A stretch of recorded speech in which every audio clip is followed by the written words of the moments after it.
마음에 근심하지 말라. 요한복음 14장 1절에서 14절 말씀으로 예수님이 제자들에게 내가 너희를 위해 아버지 집에 거처를 예비하러 간다고 말씀하십니다.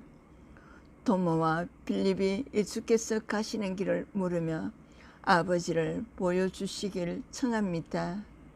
그러자 예수님은 내가 곧 길이요 진리요 생명이니 내가 아버지 안에 거하고 아버지께서 내 안에 계심을 믿으라고 하십니다. 14장 1절 너희는 마음에 근심하지 말라. 하나님을 믿으니 또 나를 믿으라. 내 아버지 집에 거할 곳이 많도다. 그렇지 않으면 너희께 일러서리라. 내가 너희를 위하여 거처를 예비하러 가노니 가서 너희를 위하여 거처를 예비하며 내가 다시 와서 너희를 내게로 영접하여 내가 어디로 가는지 그 길을 너희가 아느니라. 제자들은 예수님이 어디로 가시는지 몰라 근심하고 있습니다. 예수님이 근심하지 말라고 그들을 안심시켜 주시며 내 아버지 집에 갈 곳이 많으니 내가 너희를 위해 거처를 예비하러 간다고 하십니다. 그리고 다시 오셔서 그들을 영접하여 함께 거하게 하겠다고 약속하십니다. 예수님이 십자가 구원의 은혜를 믿는 자마다 아버지 집인 천국에 거하는 영광을 누리게 될 것입니다. 예수님을 믿고 구주를 영접한 하나님의 자녀들은 근심을 내려놓고 12 사도들과 같이 구원의 확신을 가지고 복음 전도자로 살아가는 축복자가 되시기를 축복합니다. 예수님을 구주로 영접한 하나님의 사람들은 영원한 처소인 천국의 입이 되어 있음을 믿으시기를 축복합니다. 14장 5절에서 7절 도마가 이르되 주여 주께서 어디로 가시는지 우리가 알지 못하거늘 그 길을 어찌 알겠사옵나이까. 예수께서 이르시되 내가 곧 길이요 진리요 생명이니 나로 말맘지 않고는 아버지께로 올 자가 없느니라. 너희가 나를 알았더라면 내 아버지도 알았으리로다. 이제부터는 너희가 그를 알았고 또 보았느니라. 예수님의 말씀을 깨닫지 못한 도마는 우리가 주님이 가시는 길을 어찌 알겠습니까? 라고 물으면 답답해합니다. 그러자 예수님이 내가 곧 길이요 진리요 생명이다고 말씀하시며 예수님을 통해서만 아버지께로 갈 수 있다고 선언하십니다. 길은 아버지께로 가는 길, 곧 구원에 이르는 길을 말하며 진리는 하나님 말씀을 의미하고 생명은 영원한 생명을 뜻합니다. 오직 예수 그리스도를 믿고 예수님의 말씀 안에 거하는 것이 구원의 길이요 영생의 길입니다. 예수님만이 나의 길이십니다. 다른 길을 찾아 이리저리 헤매고 있지 않으셔도 됩니다. 8절에서 14절 빌립이 이르되 주여 아버지를 우리에게 보여주옵소서. 그리하면 족하겠나이다. 예수께서 이르시되 빌립아 내가 이렇게 오래 너희와 함께 있을 때 내가 나를 알지 못하느냐. 나를 본 자는 아버지를 보았거늘 어찌하여 아버지를 보이라 하느냐.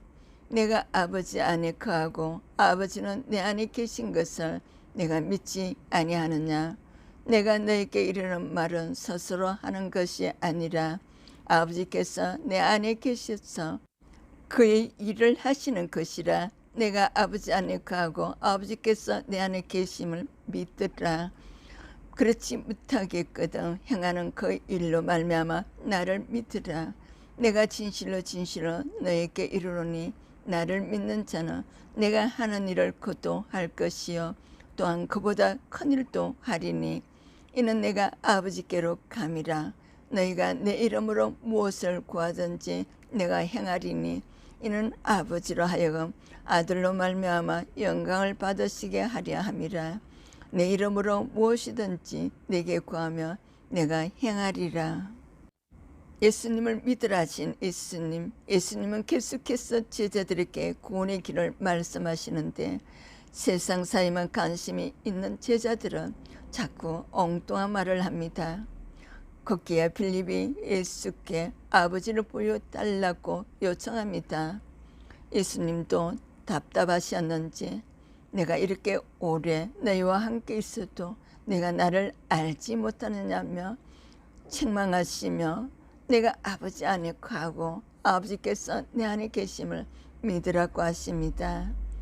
예수님을 오래 아는 것보다 중요한 것은 예수님이 곧 하나님이심을 믿고 영혼 구원에 관심을 두고 12 제자와 쓰임받는 축복자가 되시기를 축복합니다. 예수님이 하나님이심을 믿으셔야 될 것입니다.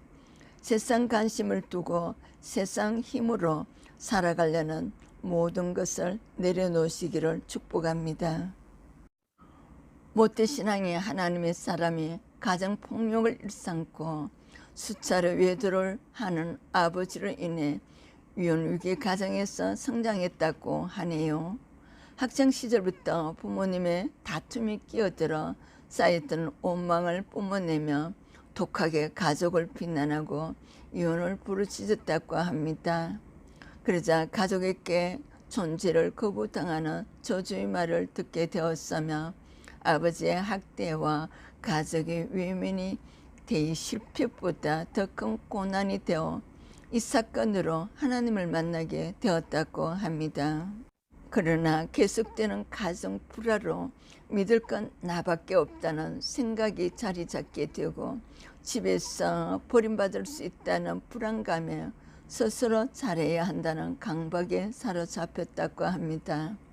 직장에서도 하나님보다 사람을 의식하는 인정 중독자로 살며 근심이 많았고 가정의 질서를 무시하는 죄의 습관으로 상사에게 순종하지 못하여 갈등이 많았다고 합니다. 예수님 말씀을 이해하지 못한 빌립처럼 내 지식으로 살아내고자 열심히 했다고 합니다. 그러나 회사에서 조직장이 된 지 얼마 안 되었을 무렵에 금고사직을 당했으며 동료들을 무시하고 내 열심히 제 팀원에게 면박을 주고 언쟁을 벌이니 주님이 책망의 사건을 허락했다고 합니다. 이 사건을 통하여 내가 길이다라고 외치는 사람의 완강함을 내려놓고 나를 믿으라고 양육하시는 예수님의 깊은 사랑을 깨닫고 성령님의 도우심으로 일주일 만에 업무를 정리한 뒤 갈등이 있던 동료들에게 사과하고 큐티책과 간증이 실린 주보를 전하게 되었다고 합니다. 공동체에 속해 있으면서 조건적인 헌신을 하던 모습도 회개하였다고 합니다. 지금은 날마다 큐티하며 하나님의 뜻을 구하고 사소한 것도 공동체에 물으며 생활하며 직장생활도 강기도 말씀으로 인도받는 최고의 축복을 누리고 있다고 합니다. 앞으로도 매일 십자가를 묵상하며 길과 진리의 생명 되신 주님을 따르길 소망한다고 합니다. 힘들어하는 직장 동료에게 큐티인을 주며 간증을 나누겠다고 합니다. 아침 저녁으로 믿지 않는 친구들과 길이 진리와 생명이신 예수님을 만나도록 기도하겠다고 합니다. 18절에서 20절에 12 사도들과 같이 복음 전도자로 종기 쓰임 받으시기를 축복합니다. 내리신 자예수도 목사 성경 낭독반으로 초대합니다.